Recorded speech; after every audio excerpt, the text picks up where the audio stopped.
Hi, it's Barbara. Welcome back to Wiki Design. Wiki Design is a branding and website design agency that helps small business owners get a great online presence.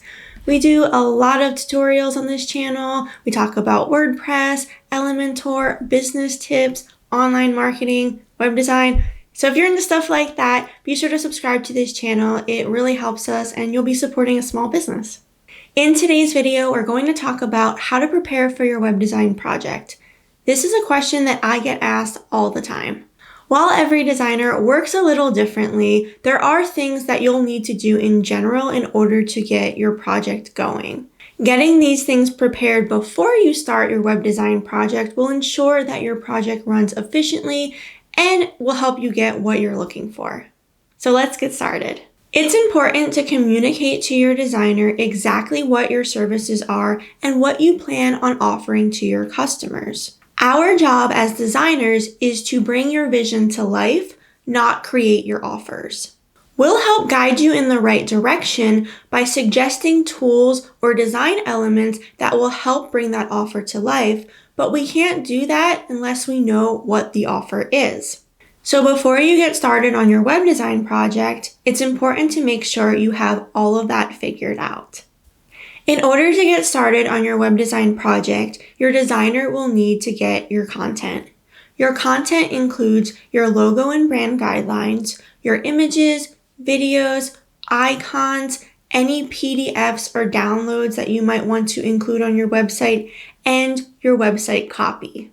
We need this at the start of your project so we can look it over, analyze it, and figure out the best way to create you a beautiful and effective website. Our job as designers is to take the information that you give us and turn it into something that's professional and polished. A follow-up to this point that I often get asked is, how should I send this information to you? Now this will vary depending on how your designer works, but in general, designers are fine with if you send your website copy in either a Word or a Google document. It doesn't need to be fancy at all. Just label it so we know what page you plan on putting that information on, and that's totally fine usually. We also prefer that you send us high-resolution photos. Send us the big version. Don't worry about cropping or resizing it yourself because generally we'll have to do that along the way, and sometimes we have to do it 2 or 3 times in order to get it to fit right on the website. So if you send us a high resolution version, we can definitely work with that. If you send us something low res, we can't crop it and resize it to be bigger because that will make it look blurry, but high res photos we can always shrink down and crop, so it just works a lot better this way. If you're using video on your website, generally an MP4 will work best for that. For logos and icons, I prefer a vector version, but if you don't have a vector version of it, then a transparent background version works best, so a PNG would be fine. And for downloads or PDFs, you can generally just send us the high-res version of that and we'll be able to take care of it.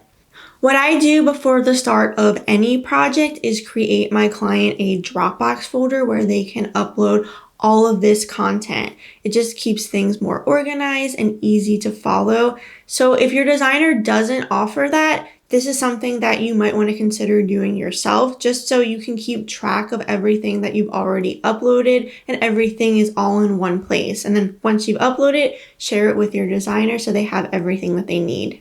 Another thing that you'll want to do is gather inspiration before the start of your project.